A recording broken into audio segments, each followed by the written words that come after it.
1 de agosto. Memoria de San Alfonso María de Ligorio. Del Evangelio según San Mateo. En aquel tiempo Jesús dejó a la gente y se fue a casa. Los discípulos se le acercaron a decirle: «Explícanos la parábola de la cizaña en el campo». Él les contestó: «El que siembra la buena semilla es el Hijo del Hombre. El campo es el mundo. La buena semilla son los ciudadanos del reino. La cizaña son los partidarios del maligno. El enemigo que la siembra es el diablo. La cosecha es el final de los tiempos, y los segadores los ángeles. Lo mismo que se arranca la cizaña y se echa al fuego, así será al final de los tiempos. El Hijo del Hombre enviará a sus ángeles, y arrancarán de su reino todos los escándalos, y a todos los que obran iniquidad, y los arrojarán al horno de fuego. Allí será el llanto y el rechinar de dientes. Entonces los justos brillarán como el sol en el reino de su Padre. El que tenga oídos, que oiga. Palabra del Señor. En el Evangelio de hoy, Jesús explica a sus discípulos el sentido de la parábola de la cizaña en el campo, que tal vez era la parábola que más les habría llamado la atención o más les habría costado comprender, porque ya Jesús les había explicado la parábola del sembrador, también les había dicho cuál era su sentido propio y para que ellos también pudieran enseñarla a otros.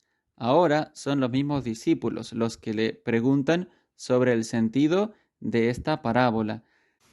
Y esto solo ya nos da una enseñanza. Y es que después de, por ejemplo, haber participado en la Santa Misa y haber escuchado el Evangelio y la explicación que da el mismo sacerdote allí en la celebración, siempre nos viene bien en un momento más de retiro, de oración, de intimidad con el Señor, acercarnos a Él y volver a tomar una vez más el texto evangélico que toca ese día, por ejemplo, pero hacerlo en un momento de silencio, de oración, también hacerlo frente al Santísimo Sacramento y pedirle a Jesús que nos explique el sentido de esas palabras, que nos ayude a comprenderlas y a aplicarlas a nuestra propia vida, a nuestra propia historia personal que tan sobradamente conoce el Señor. Y Él va a inspirarnos, a indicarnos en el silencio de la oración, pero en esa lectura atenta, orante de su palabra, cómo debemos y podemos vivir aquí y ahora en nuestra realidad concreta estas enseñanzas del Evangelio.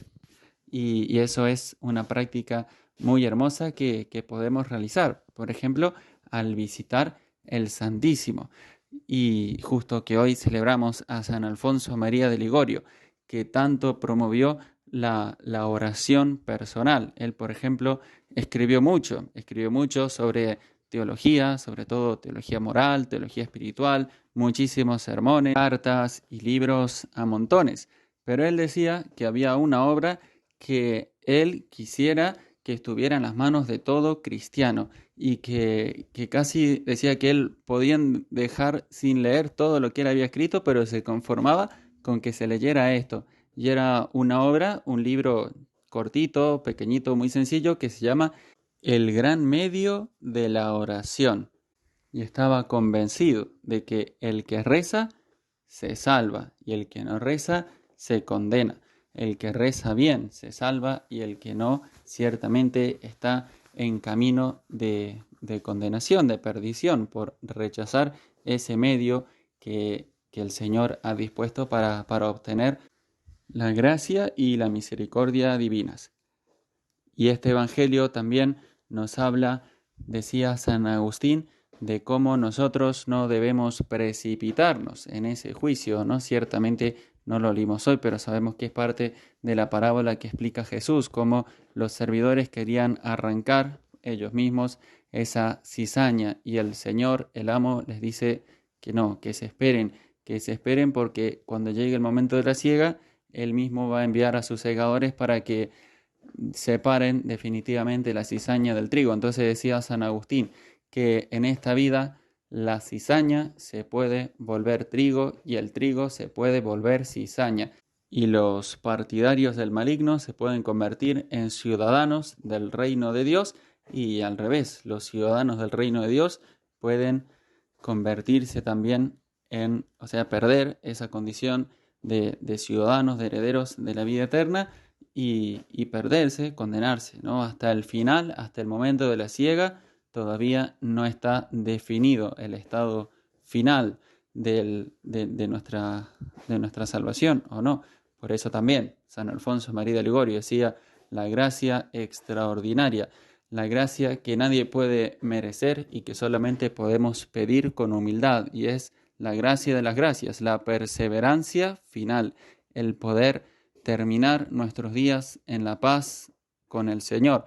Y esa gracia ciertamente que no se merece, pero tampoco se improvisa, ¿no? Y es el fruto, el coronamiento de una vida entregada al Señor, de una vida llevada adelante en la fidelidad, en el amor continuo a Jesús, a nuestros hermanos, en la práctica de las obras de misericordia y en la vida de oración y en la práctica de los sacramentos. Entonces, pidámosle al Señor, a la Virgen Santísima, también esta gracia de serle fieles a Él, de ser trigo bueno y de dar muchos frutos para la vida eterna. Gloria al Padre, gloria al Hijo, gloria al Espíritu Santo, como era en el principio, ahora y siempre, por los siglos de los siglos. Amén.